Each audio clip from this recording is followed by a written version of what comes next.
Download the BBC News app now and get the latest headlines as they happen. Personalise your app to learn more about the stories you care about and watch BBC News live wherever you are. Stay up to date, whatever you're up to. Download the BBC News app.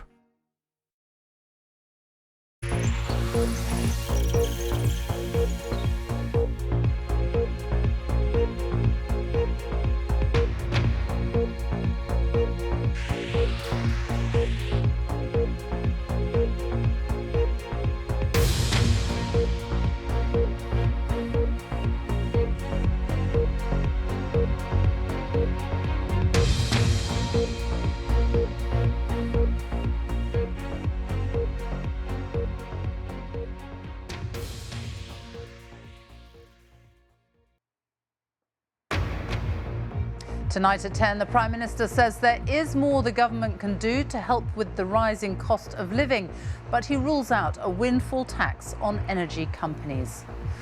BP has announced a sharp rise in profits for the first 3 months of this year. They've doubled since last year. But as their profits rise, so too do prices and energy bills for millions of people, piling the pressure on the government to do more to help. I'm not going to pretend that every family is going to have a magic solution from the government overnight. I simply can't pretend that we can do that, but we can be as ingenious and as compassionate as possible. Also on the programme tonight, rescued at last after more than 60 days trapped underground in Ukraine. More than 100 civilians, including children, who've been living for weeks in desperate conditions beneath a steelworks in the besieged city of Mariupol, finally reach safety.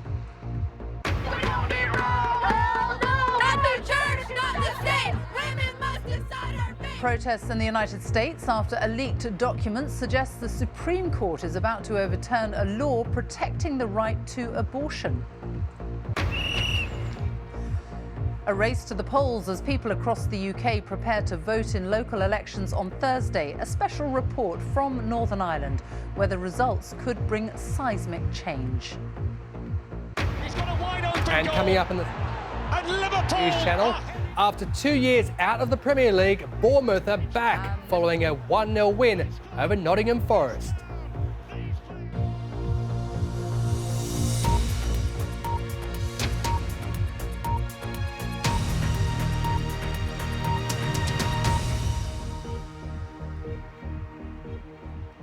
Good evening from Belfast. The Prime Minister has hinted he may be prepared to do more to address the rising cost of living.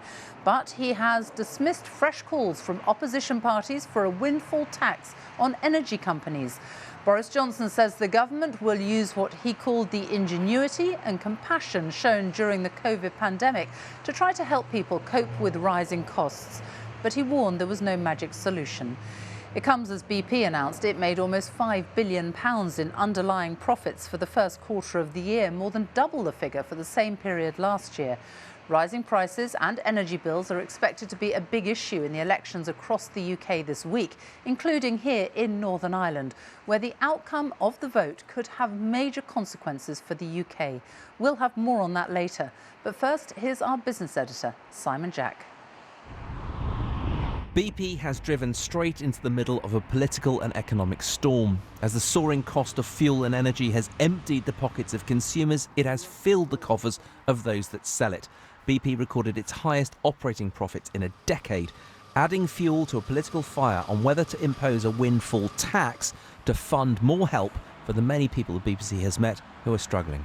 I've had to determine whether it's energy or food I'm picking, so that's why I've had to seek help, because you can't just pick one or the other, you need to heat your home. I used to love going to the beach, but I can't even afford that in fuel now, so because I have got a car to run as well. So we just do little things like this now. Sometimes we'll even get bus, won't we, instead.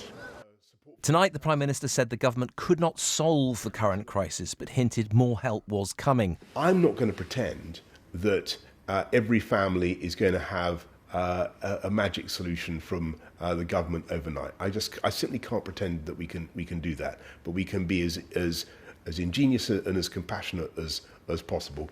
But he insisted taxing companies making important investments wasn't the answer. What do you achieve if you simply take that money away in tax? Do you actually deter them from making the big changes that we need in our energy market? Because we really do.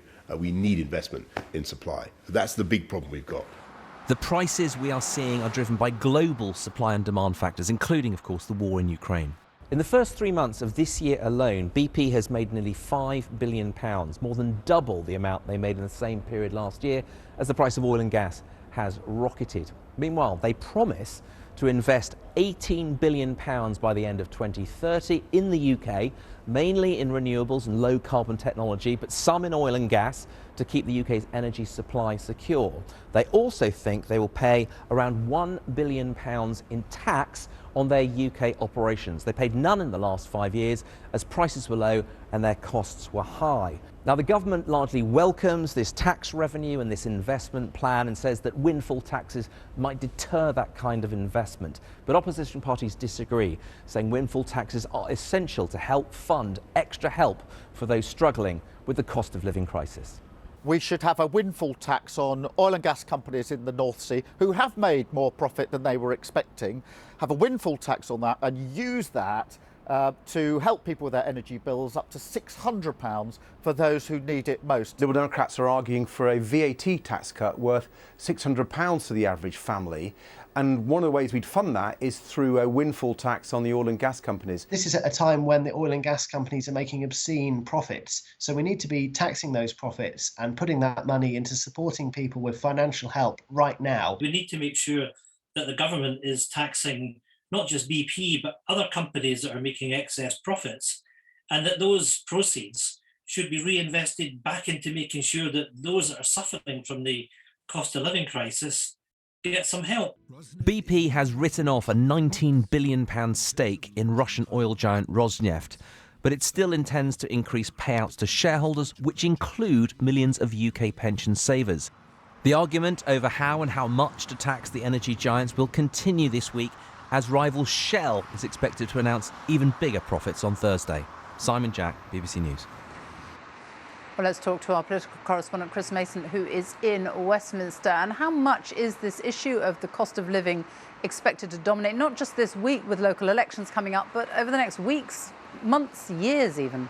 Sophie, I think this cost of living crunch is going to shape our domestic politics like nothing else, not just in the countdown to the elections later this week, but all the way to the next general election and quite possibly beyond. Why? Well, we know why. The statistics, the numbers are grim, and you don't need me to tell you that. You can see it when you're queuing to pay for the shopping at the supermarket, queuing to fill up the car at the pumps. And the precedent of the pandemic shapes the politics around all of this, because the opposition party can say to the government, look how much you splurged during the pandemic. You could see that from space. It was a huge government intervention, and what's happening now, they can argue, looks pathetic and inadequate in comparison. From the government's perspective, they're saying we're doing what we can, but there's a limit to what government can do.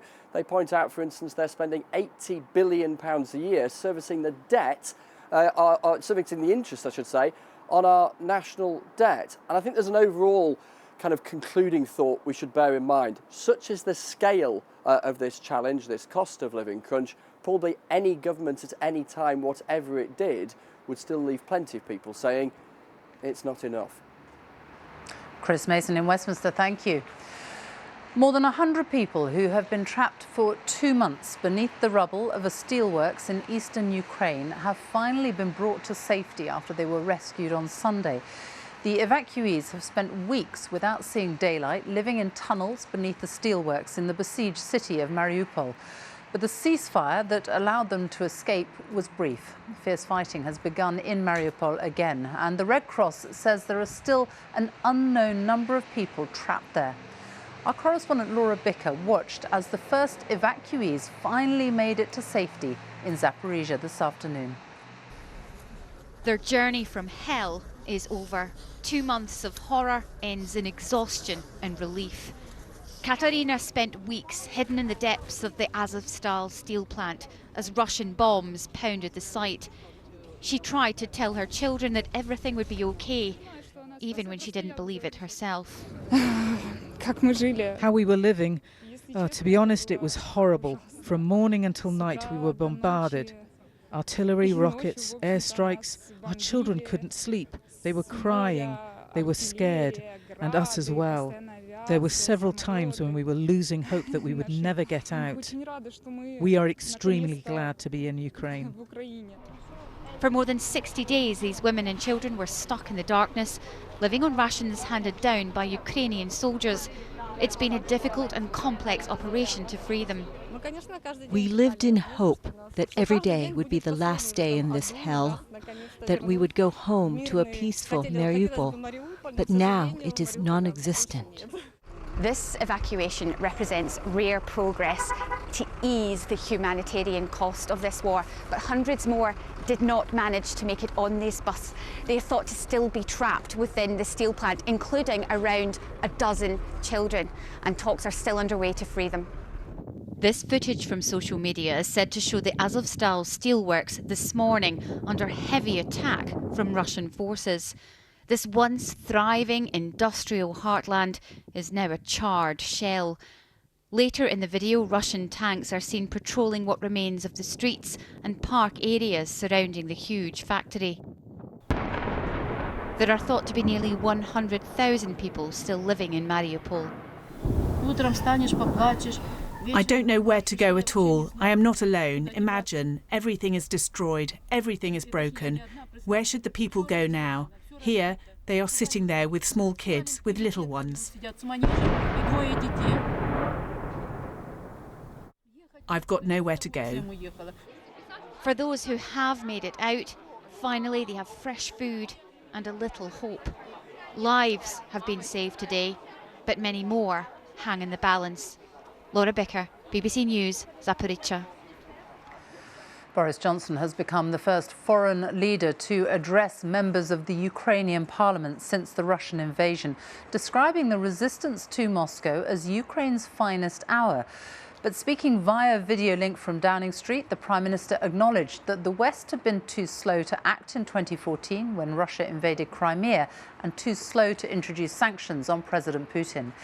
He said the same mistakes cannot be made again. Our Eastern Europe correspondent Sarah Rainsford reports. This is Ukraine's finest hour. For Boris Johnson, this was a virtual visit to Ukraine's parliament.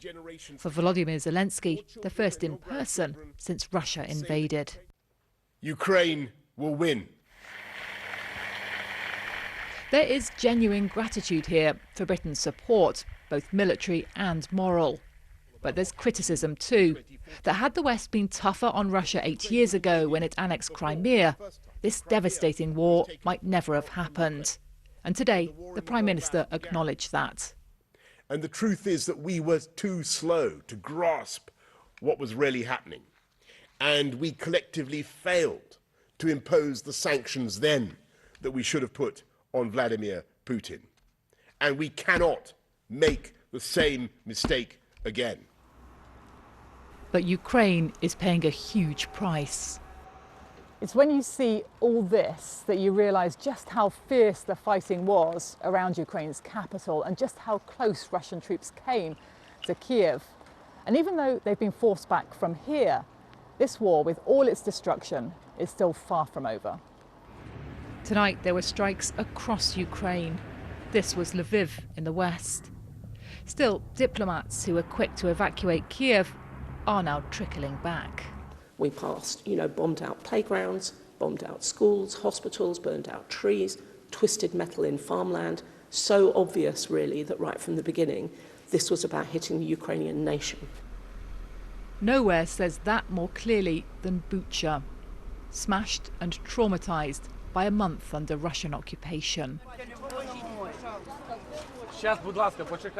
Today we found this crowd queuing hours for handouts at a local church, because many here have lost everything. What the fighting didn't destroy, the Russian soldiers often looted. Inside we met Galina, who says a missile came through her roof and hit her bed. She was next door feeding the dog. I sang to get through, she tells me. Under fire, I ask, and she says it calmed her nerves and everyone around her. It takes time to trust the quiet again, that the Russian threat won't return, to a town that's now a crime scene, revealing stories of horror and their evidence.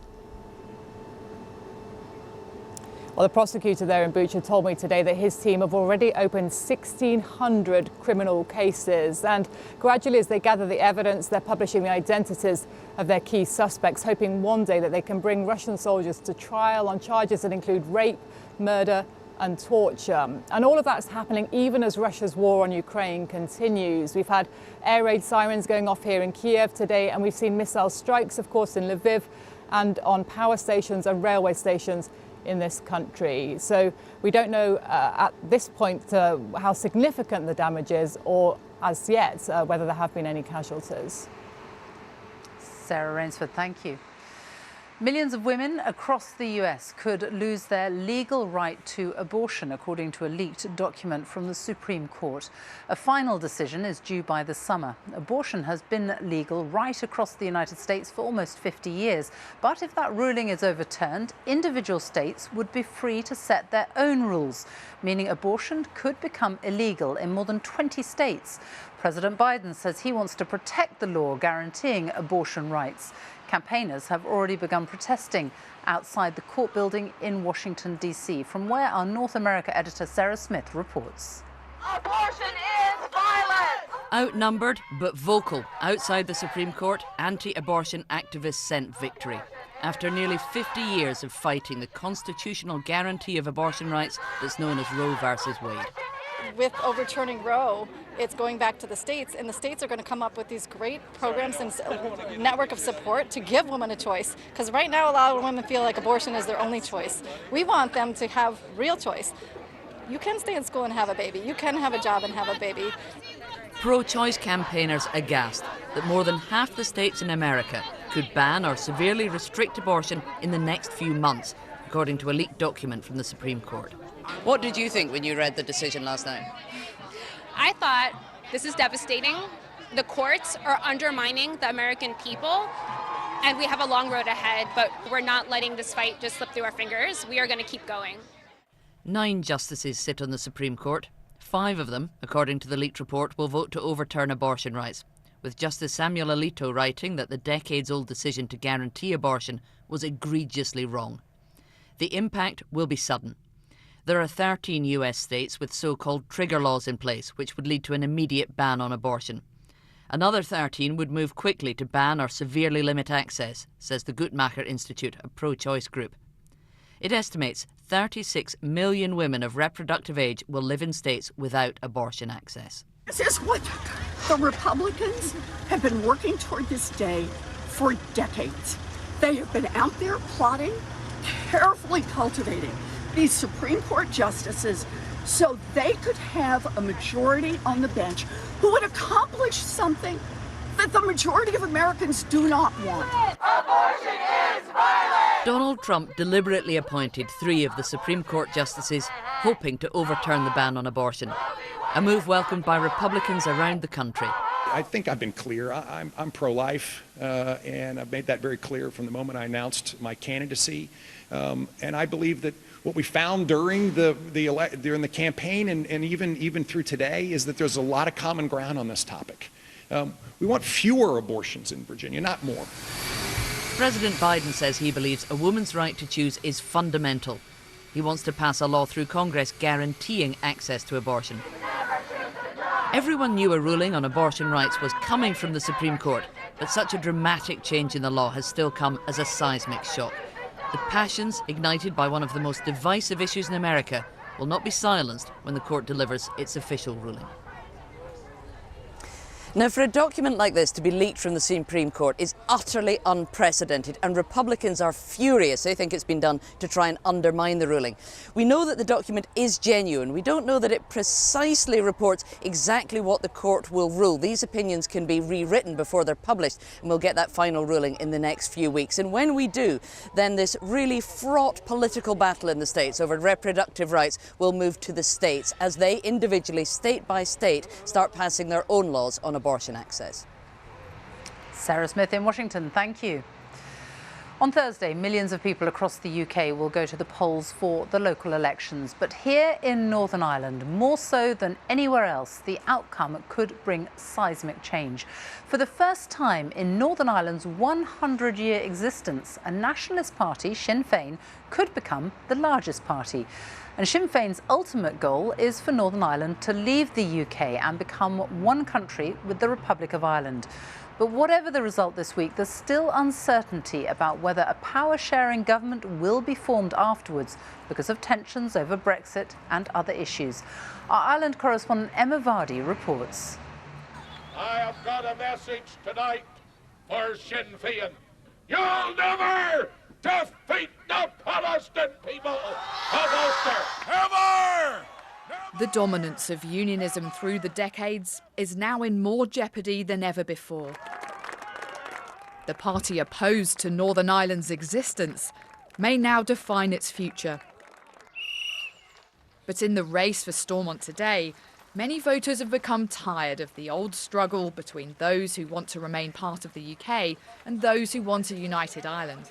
I think we're stuck with green and orange tribalism. We can't continue with what we do because we're going to get exactly what we've always got. Power sharing has been collapsed here for nearly as much time as it's been active. And the election result could lead to months more uncertainty. We seem to like crisis politics here and do nothing apart from crisis politics. So even if Sinn Féin are the biggest party, the unionist parties, whatever, need to stand up and take the position and say, OK, well, let's just see what we can work with now. The frustrations mean a growing number of people are voting for cross-community parties. But the top jobs will still be decided on whether a nationalist or unionist party wins the most seats. They haven't gone away, you know. Sinn Féin under Gerry Adams was known as the political wing of the paramilitary group the IRA. Now, under the leadership of Michelle O'Neill, the party is hoping to claim the First Minister's role. It is a big, big thing still here. On the Shankill Road, for unionism, a Sinn Féin victory would be a huge symbolic blow. What would that mean in an area like this? Devastation, to be honest, because they want a united Ireland, which most people don't want. I wouldn't trust them as far as I get through them. Really wouldn't trust them as far as I get through them. Why does that feeling still linger? I don't know. It's just it boils down to my childhood and all too. So it does. For some who lived through the conflict, the memories of paramilitary activity on both sides still shapes the political culture of Northern Ireland today. If you come on one of the Troubles tours of Belfast, which is a big tourist attraction now, this is one of the places they'll bring you. And what it shows is that in some voters' minds, it's very difficult to move on from that connection between Sinn Féin and the violence of the past. But just minutes away on the Falls Road, young Sinn Féin supporters see a very different picture. Sinn Féin are actually putting out a positive message that young people want to hear. It feels like progress for someone like me. I was born in 1997, so obviously I'm post all the guns and explosions and everything, so I don't really know that kind of lifestyle. For me, it's always been this kind of spirit of cooperation and kind of working together. The party's image, in some people's eyes, has certainly come a long way. Their messaging reflects the price of gas to heat the house or the price of diesel. And in this election, Sinn Féin has hardly mentioned a border poll, a referendum on whether Northern Ireland should leave the UK.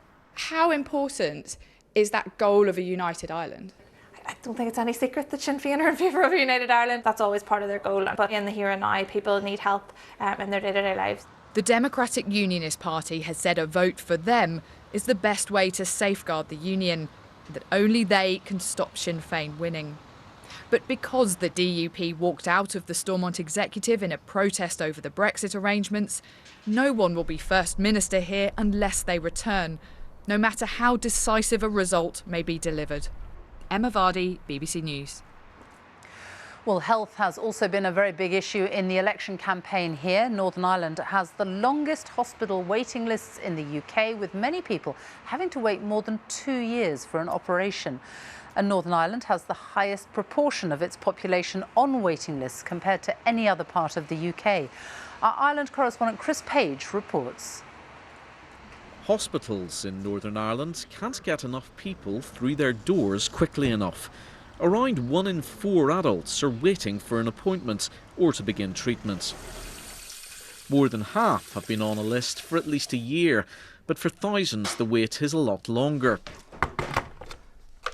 John, from County Tyrone, says he was told 6 years ago that he needed surgery to remove his gallbladder. Well, every couple of months, I was always getting up in the morning, I was always being sick, bringing up the bile, and you were sick the whole day, then you ended up going to the hospital. How long have you been told you may have to wait for this? That was back in 2020, they said I was 2.5 years down the list, but that 2.5 years must be up nearly now, and nothing's materialised. The reasons for the problems in the health service have been set out in several government reports. These have suggested that there are too many hospitals in Northern Ireland, given the size of the population. There should be more care in the community, and there's an urgent need to train and retain more staff. Decisions about changing hospital services may be controversial locally, but this expert believes politicians can generate public support. If people see local decisions as part of a bigger picture where services will be better, will there be better outcomes for them and their family, then I think they will agree to it. It's very difficult for them to accept what they view as local closures when they don't see how it's part of an overall plan. There's another huge issue in healthcare here. Northern Ireland has a higher rate of mental illness and suicide than England, Scotland and Wales. This is a showing of a film remembering Carl Mooney, who took his own life. 3 of his school friends made it to help raise awareness. So there was 2 main reasons. The first one was definitely to pay tribute to Carl's memory, and the second reason was just to let people in the younger generation know that it's okay to speak. It's absolutely vital, mental health. It's especially for me, just what I've been through with Carl, the passing and everything, just it needs to be at the top of the list. I feel like people are prioritising, physical health. It is a priority, obviously, but I feel like mental health should fall under the same level of priority. Soon, voters will elect politicians to set priorities in the Stormont Assembly. Fixing the health service may present the most challenging choices. Chris Page, BBC News, Belfast. Our Ireland correspondent Emma Vardy is here with me now in Belfast. A big moment on Thursday for Northern Ireland with these elections, but what chances are there that the elections will result in a fully functioning government? At the moment, Sophie, the chances are pretty slim here in Northern Ireland. This place could be in for months more of uncertainty, and that is because even if there is a Sinn Féin victory, which would be a historic moment, very symbolic result in these elections, the power sharing rules mean that the First Minister role and the Deputy First Minister roles are a joint office. They are equal, and you cannot have one without the other. Now, the DUP has made it pretty clear they're not going to go back into the executive unless their demands around getting changes to the Brexit arrangements are met. And if there is that Sinn Féin victory, well, then there's probably going to be even less appetite in the party for going back into power sharing. So the most likely scenario that we'll see is this period of negotiation between all the parties after polling day. That could drag on potentially for months. In the meantime, we will see this government limping on, a sort of zombified government, if you like, not able to take the really big decisions at the top. And if there's no agreement between the parties after 6 months, well, we could be in for fresh elections. But people are getting pretty fed up with this. We've seen in the past when there's no functioning government, the parties get punished at the ballot box, more people moving to those cross-community parties in the centre ground. Emma Vardy, thank you. Nottinghamshire's Police and Crime Commissioner has apologised after admitting breaking the speed limit. Caroline Henry was caught 5 times and will be sentenced later this year. On her official website, she said ensuring an effective police response to speeding was one of her priorities. Football now, and Bournemouth has won promotion to the Premier League. They beat Nottingham Forest 1-0 to secure their return to the top flight. It comes just 2 years after they were relegated to the Championship. And Liverpool are through to the Champions League final after an impressive victory over the Spanish side Villarreal. They came back from 2-0 down in the first half to win the match 3-2 and the tie by 5 goals to 2. In Villarreal, our sports correspondent Natalie Perks was watching. They'd brought English weather to Villarreal, but with it, Scouse optimism. Liverpool fans are confident they're closing in on history. There's no better place on this earth than following this club round the world. Best club in the world. I mean, if we win all 4, then we are the greatest team in the world. Never mind the Invincibles, we will be the best ever. It's standard. See them sail through to the final. This electric start from the home side then was not in the script. And they've got one back straight away. Small in number, but vociferous time. Well, that might be the most important half-time team talk that Jurgen Klopp has ever given. We knew this tight ground required cool heads. Liverpool seemed to have lost theirs inside the first 3 minutes, but they regained their composure, and Jurgen Klopp is now the first manager to reach Champions League, FA Cup and League Cup finals in the same season. Tomorrow, we'll see if Manchester City can make it another all-English affair. Natalie Perks, thank you for that. And that is it from us and the BBC News at 10 here tonight, live in Belfast. Time now for the news where you are. Have a very good night. Goodbye.